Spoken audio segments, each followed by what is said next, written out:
भारत माता की जय, वंदे मातरम। बाबा बर्फानी की यात्रा का ये पहला पड़ाव है चंदनवाड़ी से। चंदनवाड़ी आप देख सकते हैं नीचे की तरफ, आप नीचे की तरफ देखेंगे जो आपको ये सफ़ेद नदी दिख रही है। जहाँ जहाँ ये नदी आपको दिखती जा रही है उस नदी को पार करते हुए ये पिस्सू टॉप जगह पे हम लोग आए हुए हैं। और यहाँ पर आने में हमें लगता है कि हमें 2.5 घंटे लगे, 2-2.5 घंटे लगे, जो कि हम लोग घोड़े की सवारी किए। बीच में कई तरह की परेशानियां हुई। थोड़ी सी परेशानियों का मतलब सबसे इम्पोर्टेंट होता है यहाँ पर जो पिट्ठू वाले हैं, जो घोड़े वाले हैं, ये आपका बहुत समय खा जाते हैं। कुछ ऐसी जानकारी मैं आपको यहाँ देना चाहूँगा जो अमरनाथ यात्रा के लिए इस बार आने वाले हैं या अगले साल आने वाले हैं, उनके लिए सबसे इम्पॉर्टेंट ये है कि आप कुछ इम्पॉर्टेंट चीज़ों से अवगत रहें जो आपको कहीं नहीं जानकारी मिलेगी, वो आज मैं आपको बताने जा रहा हूँ। आप जब चंदनवाड़ी पे आते हैं, आपका जो एंट्री पास है, जो आप उसको आपको फाड़ कर जब रख लिया जाता है, तो आप सबसे पहले वहाँ पे कई तरह के लंगर होते हैं, लंगर में बहुत अच्छा सा नाश्ता करते हैं। नाश्ता करने के बाद जैसे ही आप आगे बढ़ेंगे, आपको देखने को मिलेगा कि बहुत ढेर सारे घोड़े वाले, पिट्ठू वाले आ जाते हैं आपकी सहायता करने के लिए।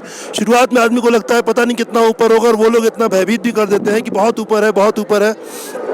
ये सोचकर आदमी घबरा जाता है। और जिसको चलने की हैबिट नहीं होती है, वो अगर आधा किलोमीटर भी आगे जाता है तो हाँफने लगता है, तो उसको लगता है मैं ऊपर चढ़ नहीं पाऊंगा। लेकिन अब मैं आपको एक ऐसा अनुभव अपना देना चाहता हूँ कि जब मेरे को भी ऐसा ही अनुभव हुआ कि मैं आगे बढ़ा, हम लोग बर्फ़ आ गया, बर्फ़ पे हम लोग लाठी लेके रखे थे, लाठी अंदर घुस जा रही थी, आगे फिर धीरे बढ़ रहे थे, फिर थक जा रहे थे, फिर बैठ जा रहे थे। तो ऐसा लगा कि हम लोग शायद नहीं चढ़ पाएंगे उतना ऊपर तक। और लोगों ने दिखाया कि ऊपर एक देखिए भारत का झंडा लगा हुआ है, वहाँ तक आपको जाना है। तो बड़ा मुश्किल लग रहा था।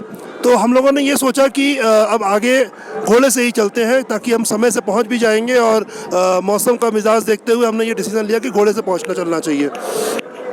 जब घोड़े से चला तो यहाँ से जो ट्विस्ट है वो समझ में आता है। बड़ा ही अच्छा नहीं लगा मुझे घोड़े पे चलना।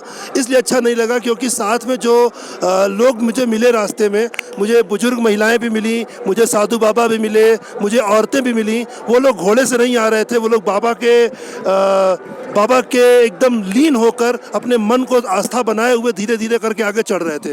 वो बड़ा अच्छा लगा। आप देखेंगे यहाँ पर कि जिस तरीके से सैलानी आ रहे हैं, वो घोड़े से आ रहे हैं, कुछ पैदल आ रहे हैं, इन सारे लोगों को कवर किया गया। बहुत अच्छा यहाँ पर जो हमारे कश्मीरी भाई हैं, पिट्ठू लोग हैं, जो हमारे घोड़े को लेकर आ रहे हैं, ये लोग बड़े ही रिस्क लेकर यात्रियों को यहाँ लेकर आते हैं। बहुत कोऑपरेटिव हैं। आप जो भी जेन्युइन आपके पास पैसा है वही उनको दे दीजिए, उसी में खुश हो जाते हैं।